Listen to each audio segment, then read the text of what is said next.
Sirni goobee fi shinooyyee calaqqee haaromsa aadaa Oromooti jedhan itti gaafatamaan paartii badhaadhinaa damee magaalaa Adaamaa obbo Ashannaa fi Ajjamaam. Magaalaa Adaamaatti agarsiifni aadaa goobee fi shinooyyee gaggeeffame.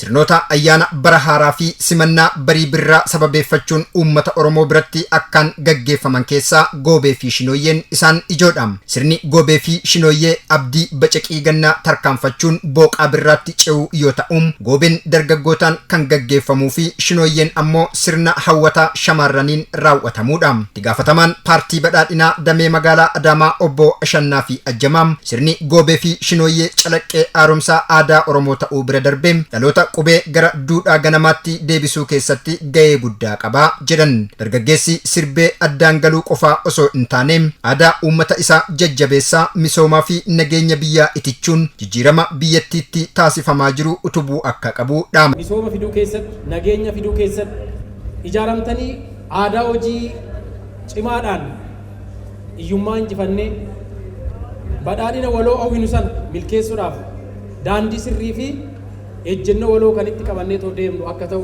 hawwii koon ibsaa.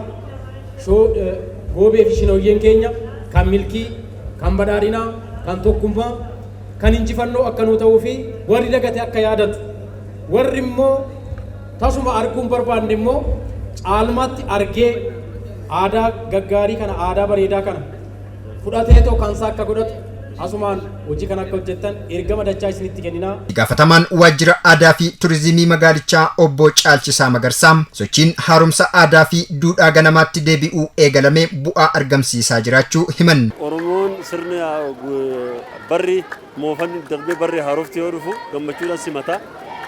Shinooyyee fi goobeen barri haarofti kun yoo dhufu akkaataa kanaan kan ittiin ibsatanii sirni kun sirna aadaa uummataa jabeessu, guddisu, jaalala uummataa guddisu.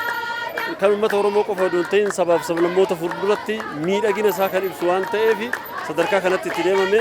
Ammas shinooyyeen goobeen barri haarofti yoo dhufu bara haaraa dhufuusaa kan ittiin simannu karaa kanaanii jechuudha. Qeerroo fi qarreewwan Oromoo sirna goobee fi shinooyyee irratti argaman goobee fi shinooyyeen mallattoo bacaqii gannaarraa gara booqaa birraatti ce'uutii jedhan.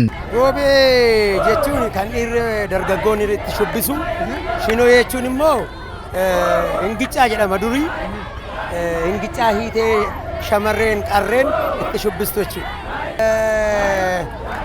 Goobee dargaggeessa sirba, qeerroo sirba. Qarreetu sirba. Egaa isaan kun waggaa waggaatti gaafa birraan bari'uu jala ga'u ayyaana masqalaa itti kabajamudha.